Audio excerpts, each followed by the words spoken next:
So in our previous lecture, we have studied capacitor dividers and then their application to crest voltage measurement. In this lecture, we will study about high voltage capacitor construction. After one more digital circuit that is reported in one of the books.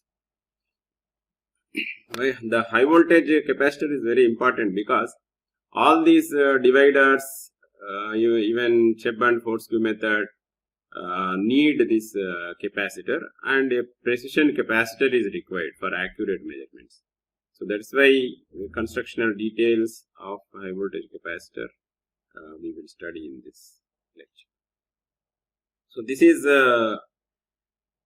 another digital crestometer that is reported in Naidu and Kamaraju.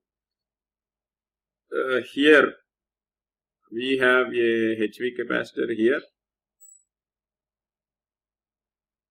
and then there are two diodes, and there is a resistor. Here this is voltage to frequency converter.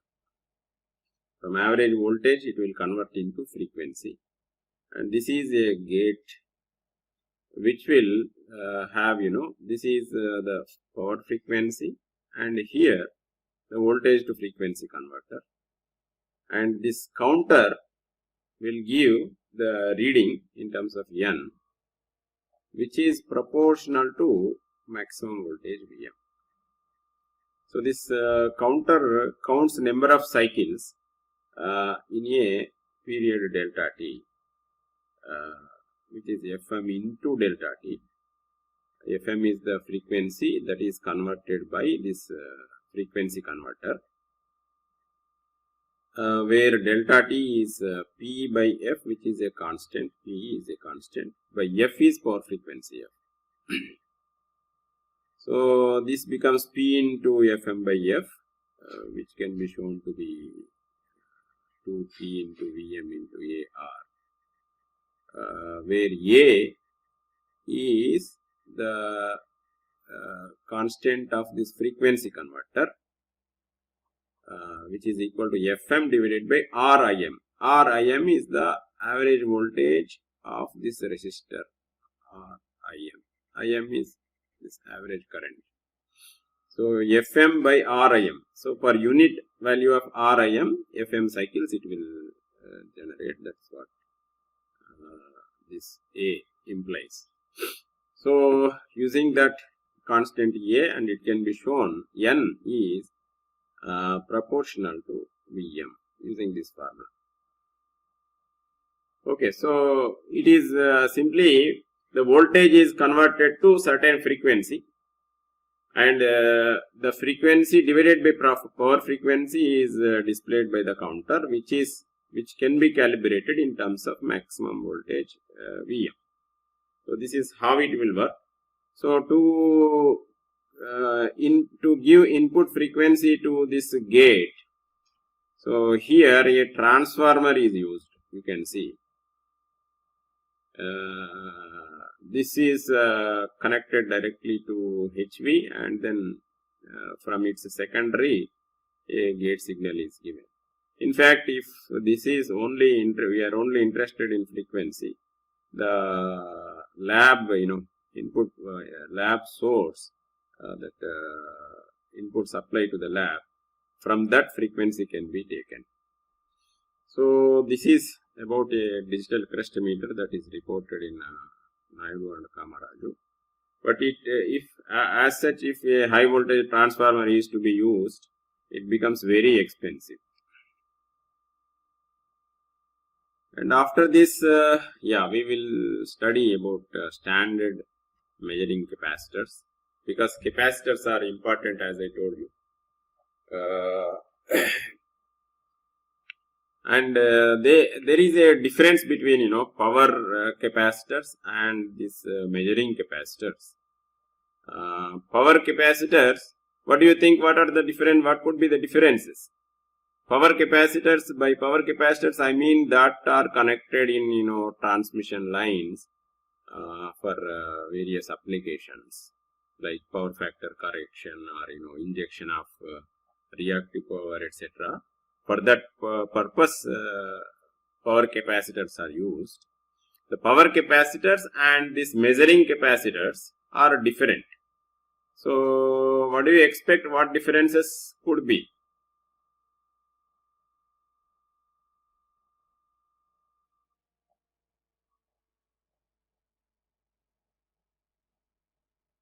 Voltage ratings will be same because power system voltage and then this voltage. Of course, in high voltage laboratories may have higher voltages for testing purpose.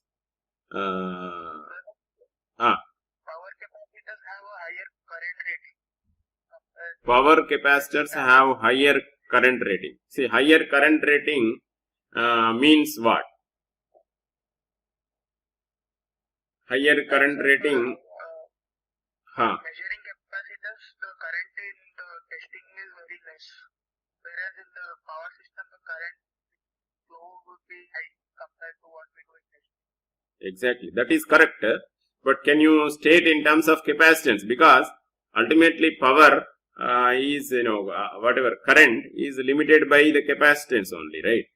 So in terms of capacitances, which will have higher capacitance value?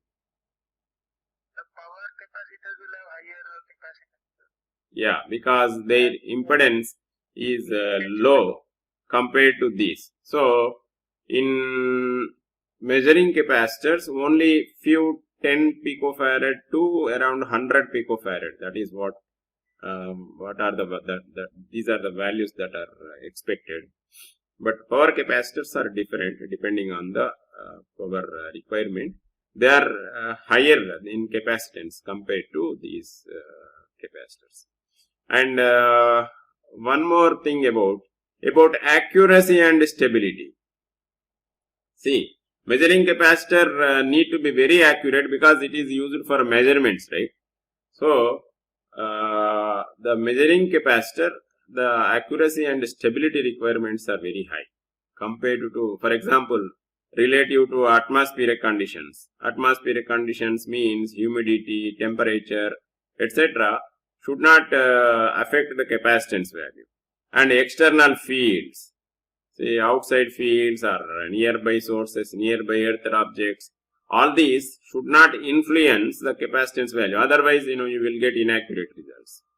And voltage range.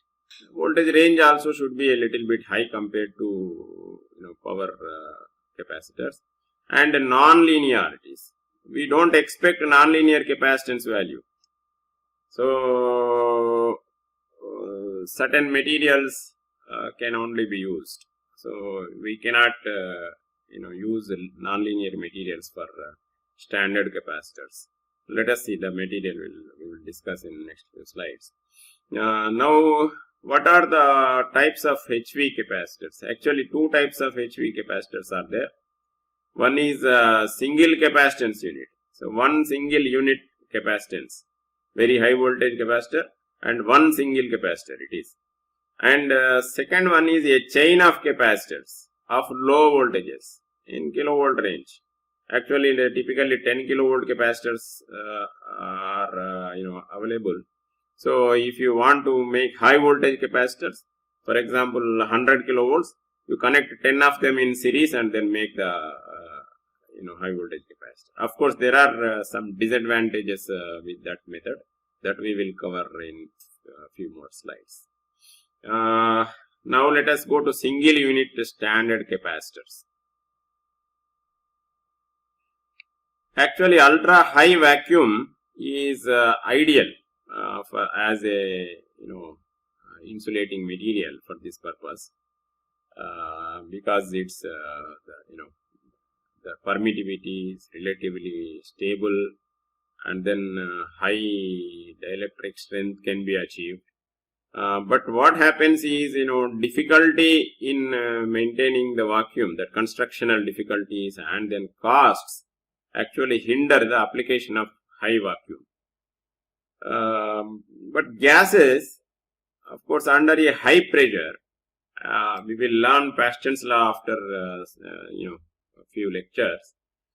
Pasten's law tells that as the breakdown strength depends on pressure into distance of the electrodes. Pressure inside the electrodes and then distance between the electrodes. So if distance is kept constant, it depends on pressure. At high pressure, the electric strength will increase for all the gases. So it is only again limited by the electrode surface effects, similar to vacuum. So the high pressure, to what extent we can go and then to what extent we can, the breakdown strength can be increased, depends on the again surface effects and the pressure. Now gases are dielectrics with predominantly electronic polarization. Only electronic polarization will be there, and thus they provide very low permittivity.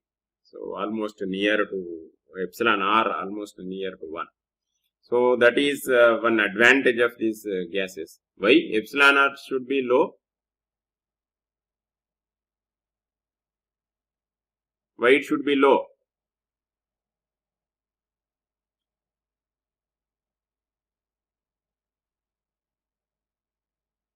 The permittivity is not only stable for this one, but it is also low, near to 1. So why do we need such a dielectric actually? What are the capacitance values that are required for this measuring? Yes. So low capacitance values are required, and low epsilon r is ideal for this purpose, right? So that is one reason. Another reason is only electronic polarization will be there, unlike other dielectrics. Solid dielectrics, if you take, their epsilon r value will depend on the frequency, and then because different polarizations will be there in solid dielectrics, and the epsilon r is a function of frequency. So here not much deviation will be there. Therefore gases are ideally suited. Gases under high pressure are used as dielectrics for standard capacitors. Now recall the electrostatic voltmeter. Sometime back we have covered this electrostatic voltmeter, right? So what it is basically?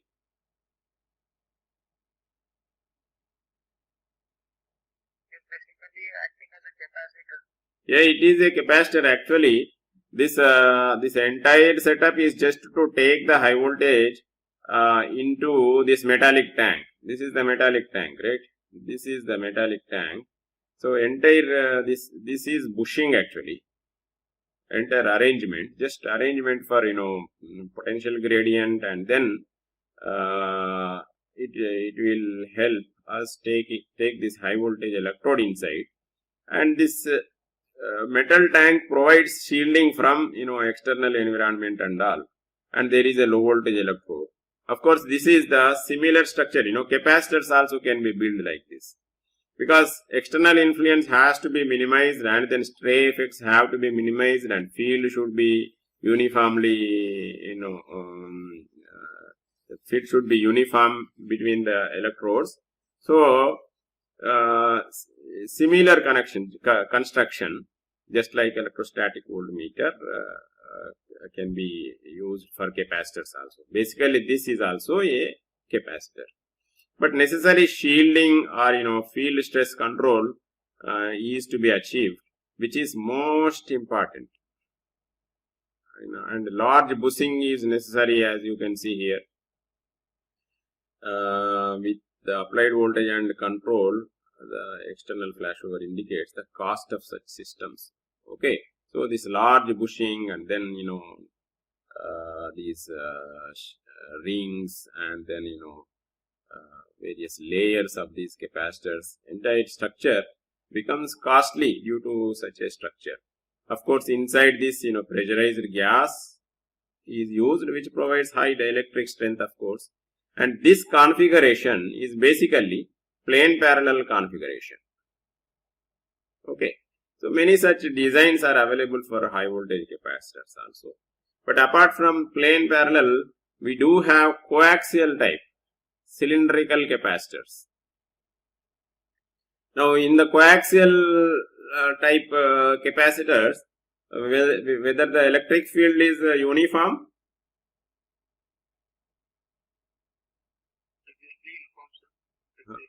Huh?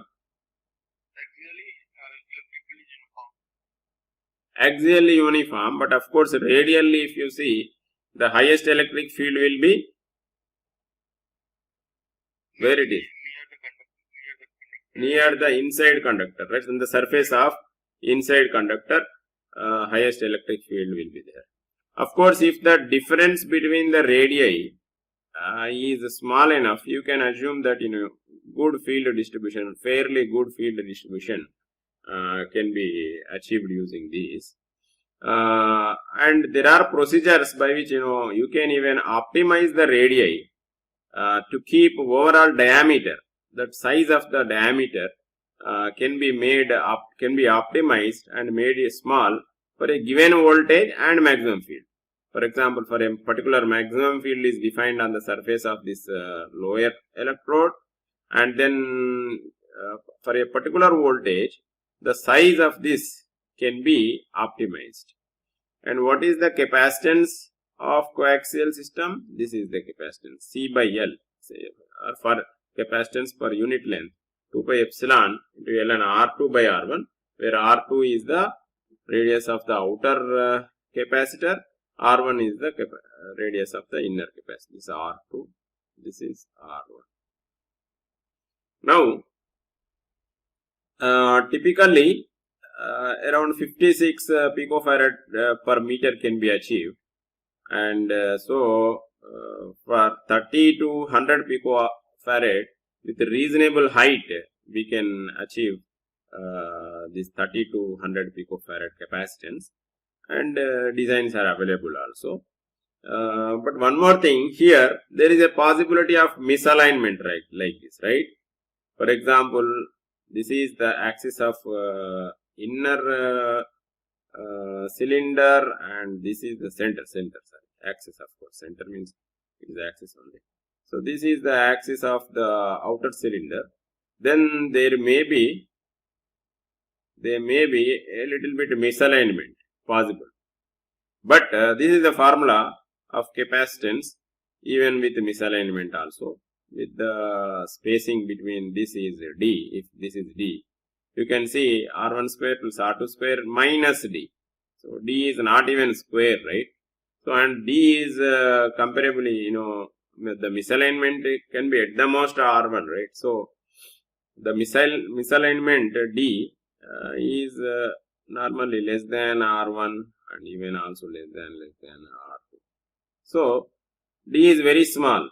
So effect on the capacitance, change on the capacitance is very small even with such a misalignment. So this is the actually main reason why most of the standard capacitors are of coaxial cylindrical system, of coaxial cylindrical type.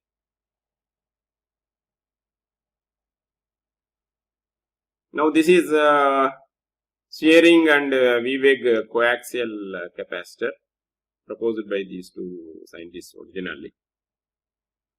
Here you can see there is a high voltage electrode, this one. Okay, let me draw that high voltage electrode. This is high voltage electrode. Of course, this is also high voltage. Now, again there is a low voltage electrode which is inside the high voltage electrode.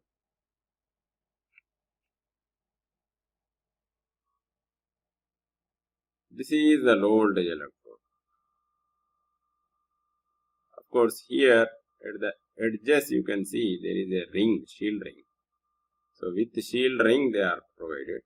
So you can see the low voltage electrode is completely encased within the high voltage electrode. Why this is needed? Actually, the capacitors, the external field influence should not be there. The field lines between the electrodes should not be allowed to be disturbed by external fields or nearby objects. So that is the main purpose for which we shield properly. So this is the best shielding, so that never any outside field will enter inside the capacitor, right? It is completely sealed by high voltage electrode. And how the low voltage electrode, you see high voltage connection is here, but low voltage connection, there is a tube here, this inner tube. This inner tube, I am drawing that tube here. This inner tube is insulating tube. Inside this inner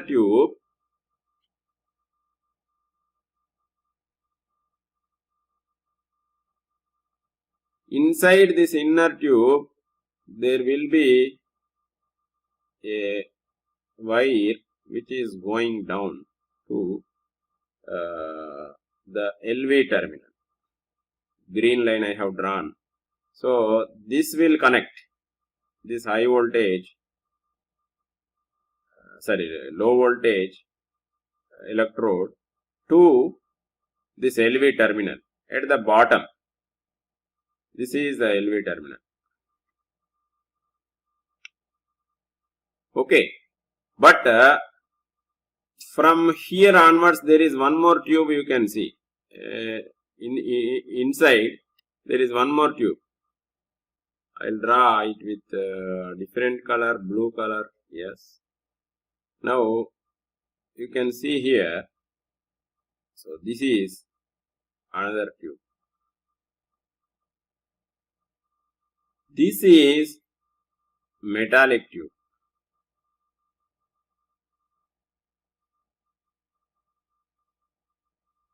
Why this is done, So here the high voltage electrode ends, and from inside the insulating tube, it enters this metallic tube. The reason for this metallic tube is this metallic tube again shields the this wire which is connecting LV terminal to low voltage electrode. This low voltage electrode. Okay, so this is the main purpose. Is it understood? Construction, any doubt? Yes, sir.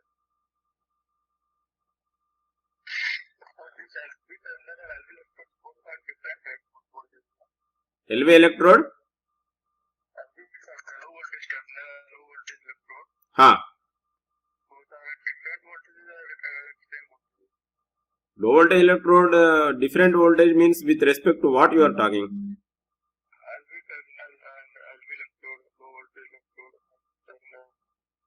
LV terminal and LV electrode are connected directly, internally. They are same only. See, I have to take the lead or the wire very carefully. Again, stray effect should not be there.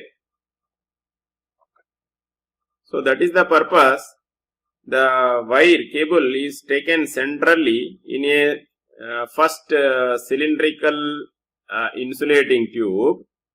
As long as the tube is, as long as the wire is inside the high voltage electrode, and then after that immediately I am encasing in a metallic tube.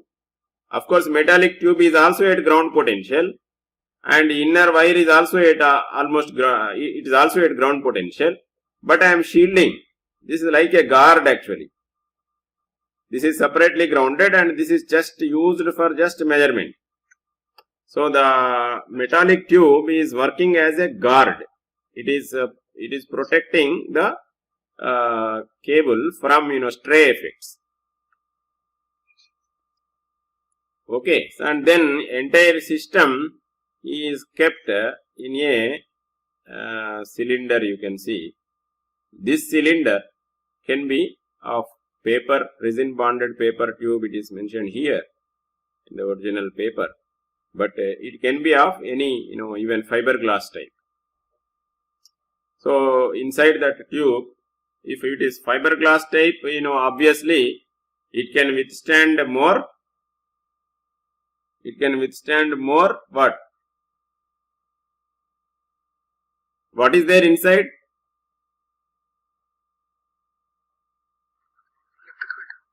No. Material I am asking. What is the main insulating material inside?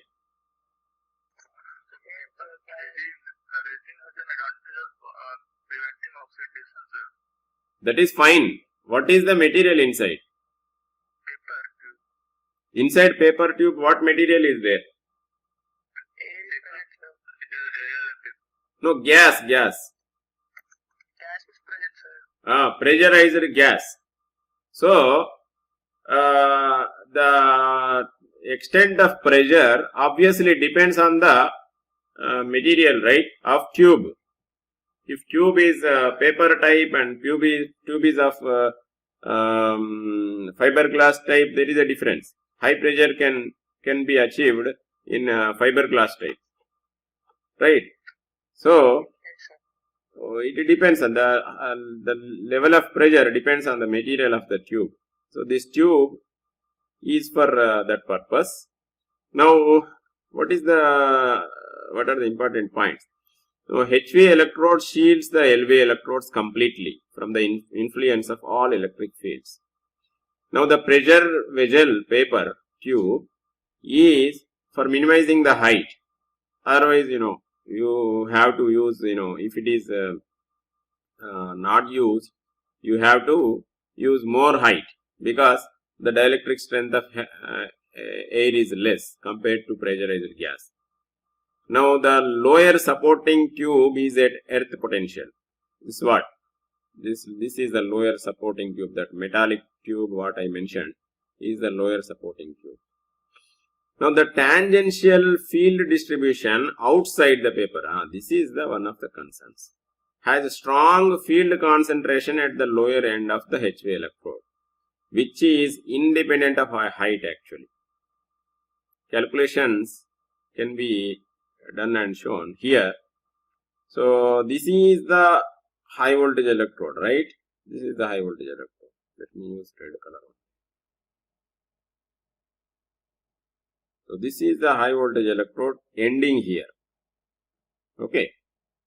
Now outside this on the paper, inside anyway we have pressurized high pressure gas. Of course, inside also field strength will be high at the edge of this high voltage electrode. So tangential to this outside the cylinder, this is the field is high.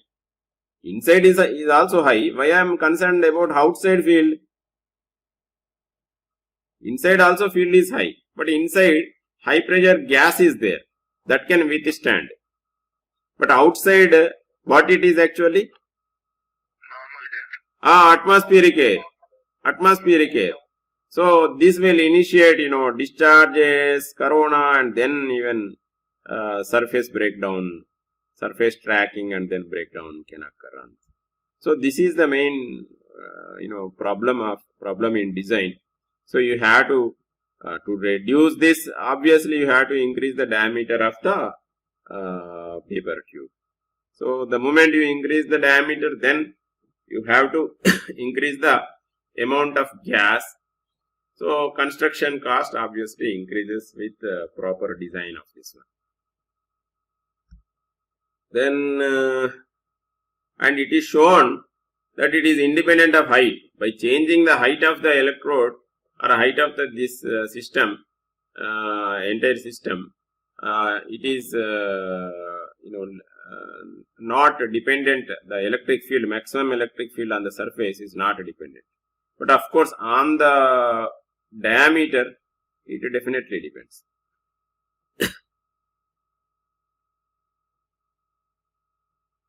Now about single unit capacitors, due to outstanding precision. Acha, did I tell you how the electric field lines will be? How the electric field lines will be in this?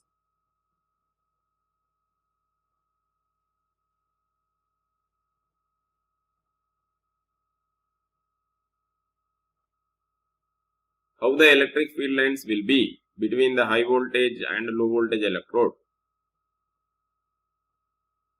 From low voltage terminal to the from high voltage terminal to the low voltage terminal, sir. Radially, right? Radially, like this. I am drawing that.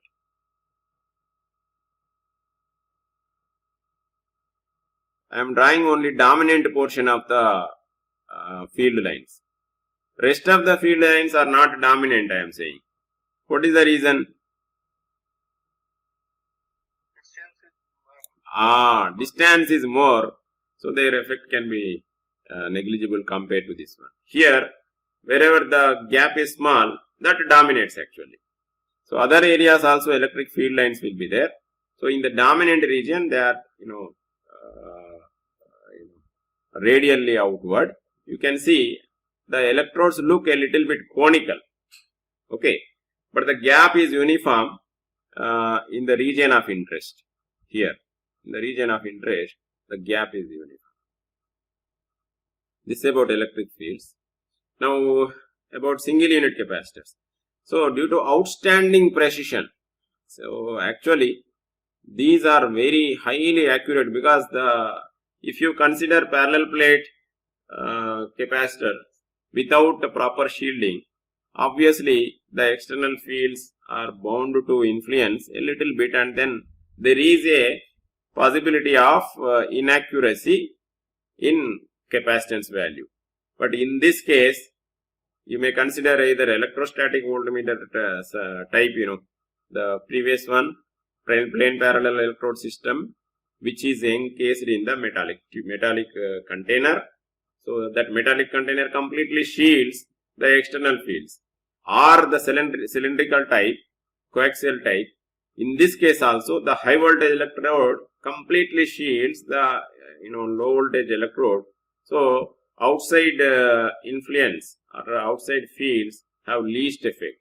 That is why this has very high precision, outstanding precision, and very low tan delta values. Tan delta indicates actually loss.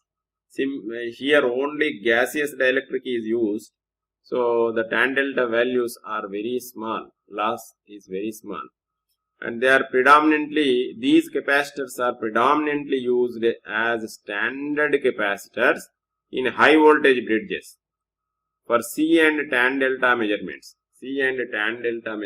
of power equipment. See, we will cover after some time what is C and tan delta measurements. C means capacitance. Tan delta it indicates how lossy a capacitor is. For the time being, this definition you take. I will give you exact definition and the complete details of tan delta later. So,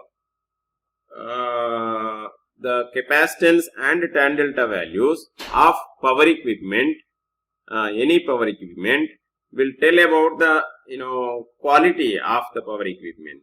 For example, a new cable is there, a new transformer is there.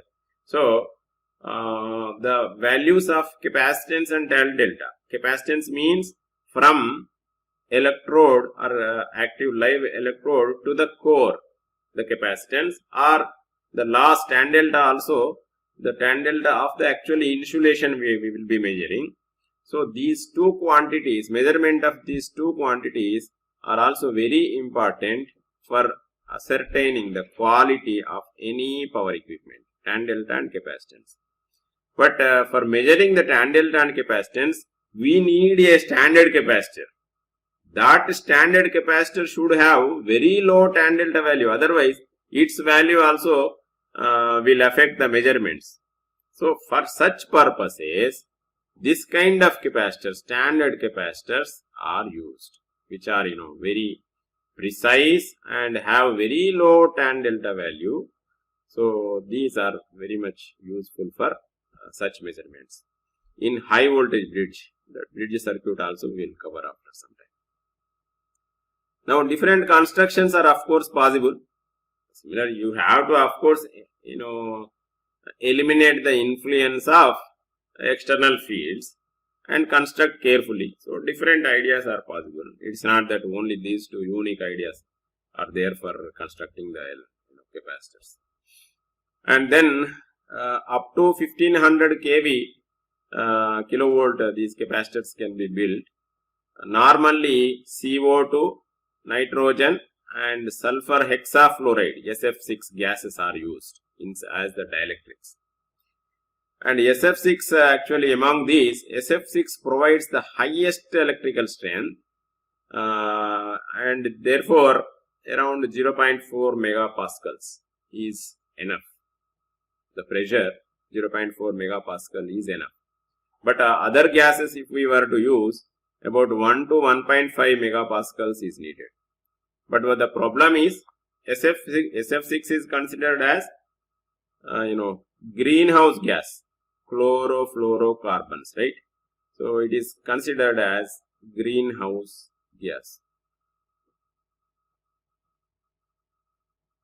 Gas contributing to the depletion of ozone layer. Some people reported that recently that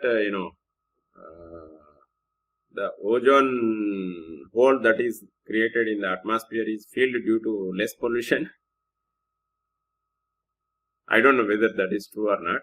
So it is reported. I recently studied in I read in some news. May be true or may not be true. But it is a greenhouse gas and therefore it is discouraged. In certain countries, it is severe restrictions are there on the use of SF6. But if we use other gases, of course 1 to 1.5 megapascals is needed. High pressure is needed to obtain same amount of electrical strength or same size. If you want to use, then obviously you have to increase the pressure. Now here there is a formula for epsilon r. So this has to be used in calculations actually. The epsilon r value depends on the pressure as well as temperature using this formula, where alpha, the coefficient, depends on is given here for different gases. It is 0.00232 for SF6, 0.0055, 0.00055 for nitrogen, and 0.00076 for CO2. So if you have to calculate, when you calculate the capacitance value, this epsilon r value is to be used. See, it is close to 1 actually. Now these are the some standard capacitors. This is the physical view. You can see this is one is Mikafil 1000 kilovolts. It is given in Kuffel and Jengel. You can see the size of the man here. Normally, high voltage equipment, size of a man will be there, or one fellow will be standing there, and the photograph is taken. That is to give you an understanding of how big it is. So this is the purpose actually. So here you can see how big it is, and then so inside this, whatever structure we have discussed just now is there inside this. Now this is high volt company's capacitor. So you can see one smooth cylinder, and then the construction is more or less similar, but they have two low voltage electrodes, and then one of them is used to measure the capacitance, other one is used to measure the voltage. That's what they claim. But more or less the construction is similar. And this is a fiberglass type of tube is used, and while this is paper tube, this is paper. This is fiberglass. So if you talk that behind structure is there, what is the difference between that smooth ring and this behind structure of small plates they are put? Where? So in the second figure, that blue tube one, at the top, that we don't see a smooth ring there. Yeah. Behind structure. I tell you the history. Actually, this is this design is patented, actually invented and patented by one IISc professor. Okay, so of course throughout the world it is used now. but it is initially patented by him. Okay, so actually this kind of construction also provides more or less uniform field on the surface, because these gaps are very small. Okay, these gaps are very small, and on the surface, on the overall surface, outer surface, you can see more or less uniform field without much difference. That's what is his invention. And what is the advantage of this one? See here, these are all, can be made as modular structures. You can, each individual disk you can make and then fit it there. Okay, that is the advantage.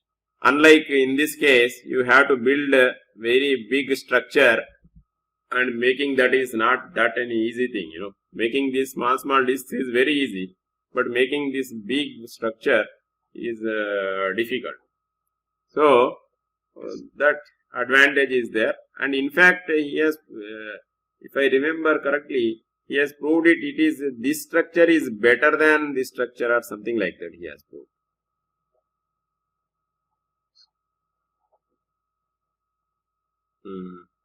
Any other questions?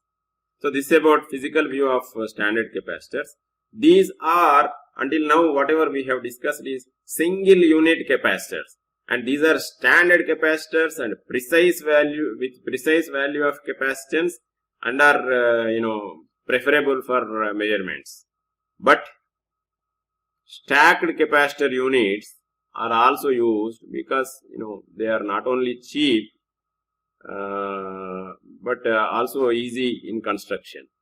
But they do have, they do get the influence of external fields. So let us see what are all the important points here. So single units of conventional capacitors, small capacitors, conventional capacitors of oilcraft paper or any other solid insulation. So they can be built up to 10 kilovolts. So these up to maximum 10 kilovolts. So these 10 kilovolts units can be stacked and then used just as I told earlier.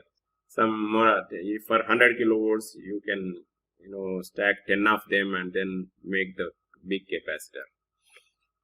But there are always charges at some parts of the electrodes which do not contribute to actual capacitance. What is said here is, so you have this stack, right, capacitor stack of several capacitors. So always on plates some charges which are not contributing to actual capacitance of this capacitor. So why do you think like that it is happening?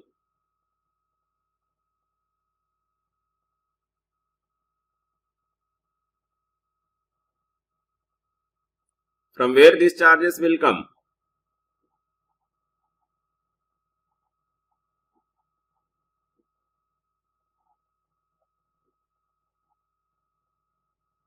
Guess.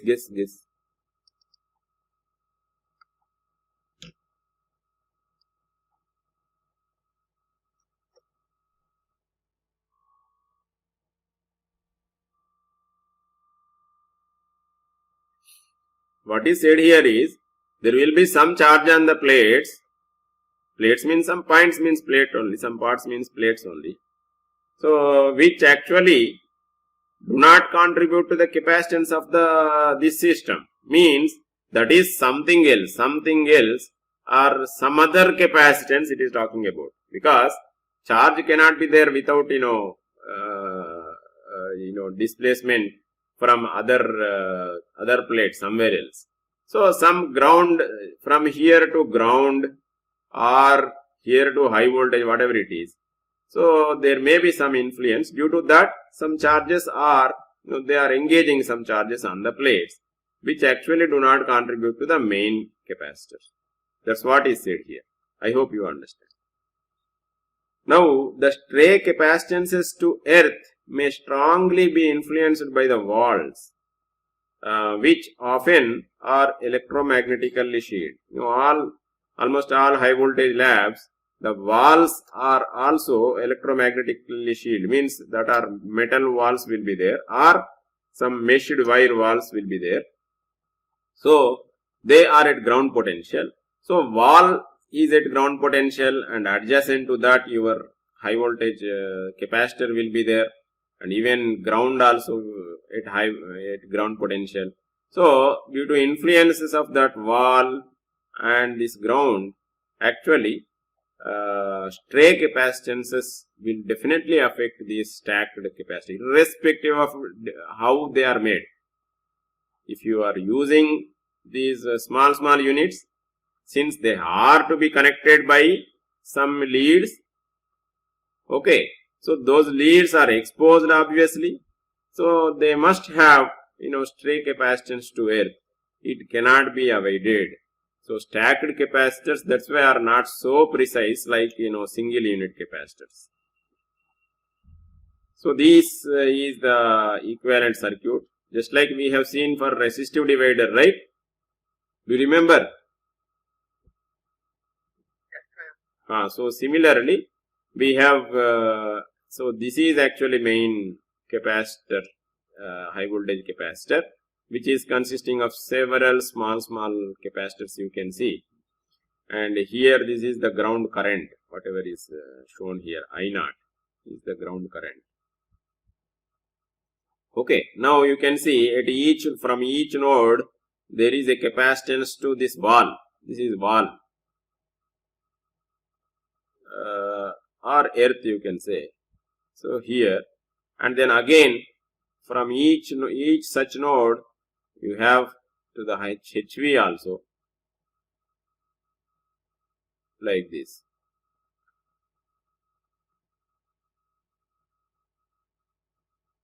So just like in case of resistive divider, some analysis can be done by taking differential element and differential capacitances, etc.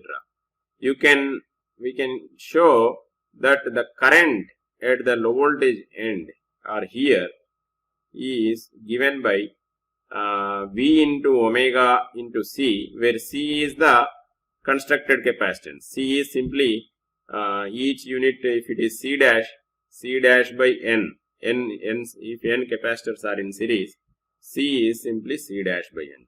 C dash is each single capacitor. So V omega C into 1 plus CH. CH is the capacitor, total capacitance of high voltage electrodes. It is simply, if all units are of same size, same capacitance, if you assume, CH is simply CH dash by N again. There are N capacitors. So this C is again, the denominator is again C dash by N, and CE is the similarly this capacitance. CE is again CE dash by N, where CE dash is the capacitance of each terminal, like this, earth capacitance. So this is the formula, and which is equal to V omega into C equivalent, or indirectly C equivalent is just 1 minute. C equivalent is this one.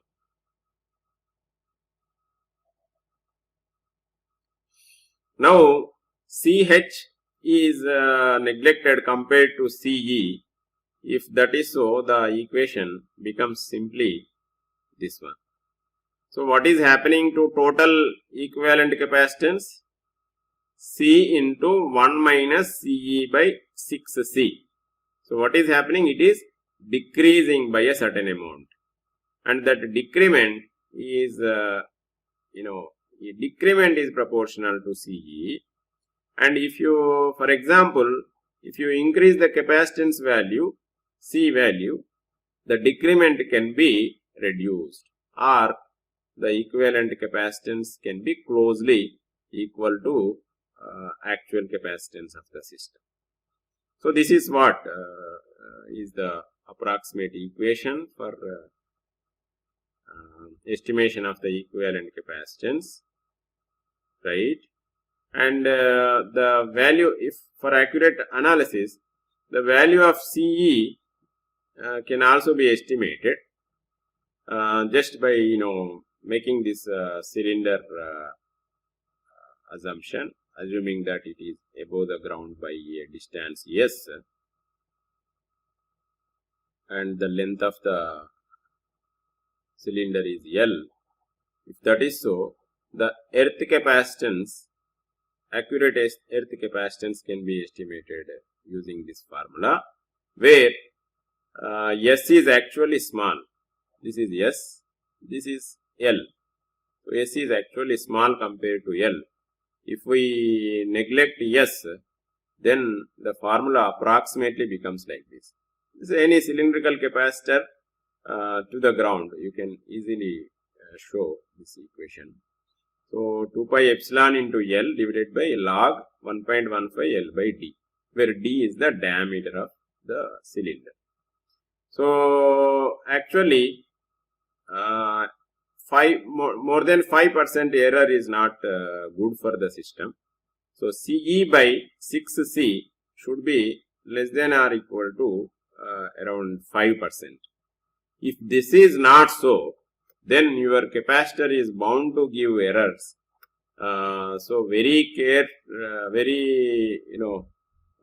much care need to be taken, because CE is high in that case. So all the nearby earth objects should be removed, and capacitor should be placed in a proper place where the influence will be less. And of course, the CE value depends on the location of the capacitor in the lab. If you are keeping very close to the lab, then its value is different. If you are keeping in the middle of the lab, it will be different. So you have to take care of this. Once you have calibrated in a particular position, it should not be disturbed. So this is the disadvantage of this stacked capacitor units, which are obviously influenced by the nearby earth objects.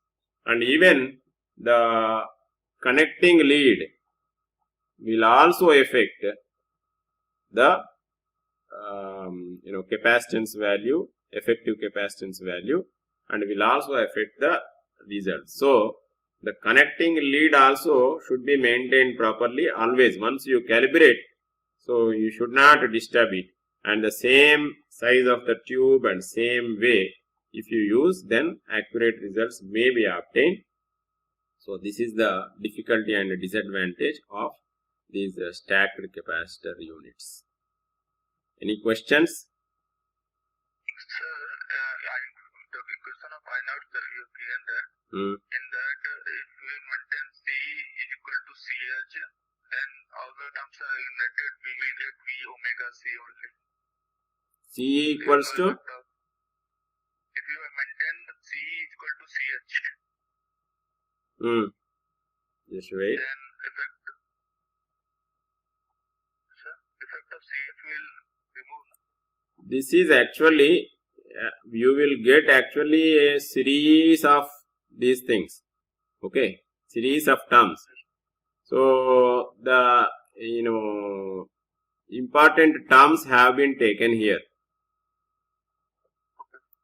Okay, and CE and CH making them equal is not that easy. So CE is having bigger plates, right?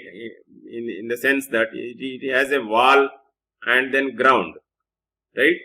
Consider the size of the plates is big in this case. Okay, but what about CH? CH is simple one pipe here and a high voltage electrode here, right? So in fact CH is smaller than CE in practice.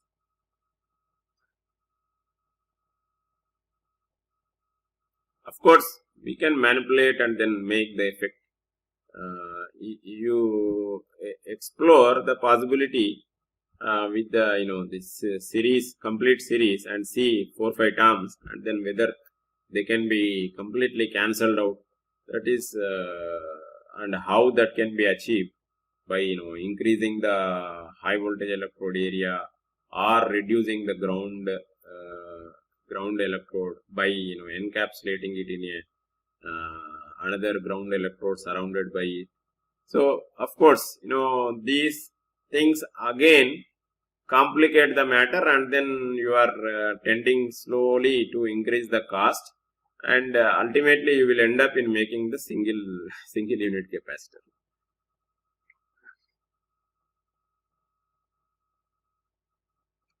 Okay, so any other questions?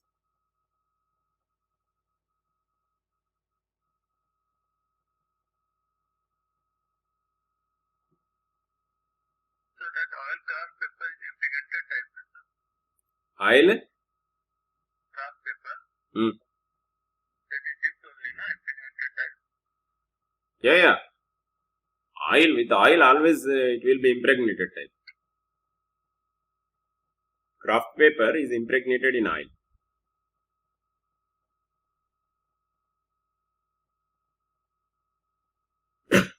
Or solid insulation. Solid insulation, if you use, again for solid insulation, other polarizations will also be there. Not only electronic polarization. In gaseous insulation, electronic polarization only will be there. But in solid insulation, the epsilon R becomes nonlinear. It becomes frequency dependent also. So there are issues on the accuracy of this capacitance. That's why all standard capacitors are, mostly the coaxial type capacitors are used.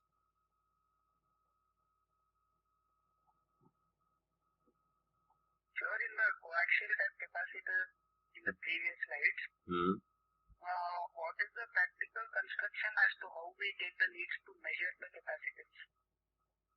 How to? Measure what is the capacitance exactly. Like how do we connect our measuring device to the capacitor? How do we take the leads from the electrodes? At the bottom, na? Why is it not moving? The slides are. Okay. Just I'm going to the slide. So see, just one. Now you see here, this is the low voltage electrode. Okay, and from this top through this cylinder, this is a dielectric cylinder, and centrally through this it is taken to the ground. Okay, this is here the low voltage terminal is there. So this is how it is taken. Also the same lead is taken out. Yes, this is connecting to this low voltage terminal, and here from here coaxial cable will be there. Okay, sir. And remember, this coaxial cable also, once you fix the length of the coaxial cable, and then that should not be disturbed. Once you calibrate with this one, calibrate with a particular length of the coaxial cable, then you should not disturb it. Again, you have to recalibrate otherwise. Yes, sir. Thank you. Sir, in the first picture of capacitor. First picture means what? In the upper part, one is. In this only? In this slide only you are asking? No, sir. Next slide. Next slide. Standard capacitor. This one? Next is this one? Yes, sir. In the first picture of this standard capacitor, the upper part, the two rings are shown. One ring is increased diameter and one ring is lesser diameter. Why is it so, sir? It is one of the designs. Actually, if you use here spatial, this way also, and then surrounding also, you have to maintain a uniform electric field, because if you were to use a single electrode, now whatever I have drawn, for achieving this uniform uniform field or less electric field, whatever I have drawn, that much bigger electrode need to be used for this voltage, this 1000 kilovolts actually. So instead of using one big spherical electrode, so they have made two electrodes with a gap. Of course, there will be a small dip here, but equipotential surfaces if you draw, just 1 minute, equipotential surfaces if you draw, this is first equipotential surface, right? Just 1 minute. This is first equipotential surface, just touching this one. But next equipotential surface will be like this. Next equipotential surface will be like this. Next it will be like this. So you can easily see that whatever is achieved by one big sphere like this can be achieved by these two electrodes of different sizes. That is one of the designs. Of course, there is no hard and fast rule that you should make like this only. You can see, for example, this fellow. This is done like this. So you can also use very big sphere like this here and construct. It is possible, but it depends on the cost or possibility of making it, manufacturing it. Manufacturing is also difficult, to make one spherical electrode of that much size and all. So locally you have to get some people or some manufacturers who will make it. Of course, a big spherical electrode can also be used for this purpose. Theoretically, there is no problem. Only cost and then other matters, transportation or availability of manufacturers, all these things will matter.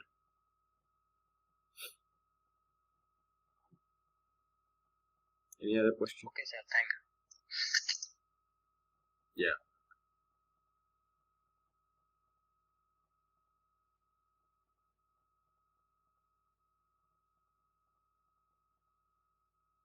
Okay, if there are no questions, then shall we meet? Tomorrow also I will take,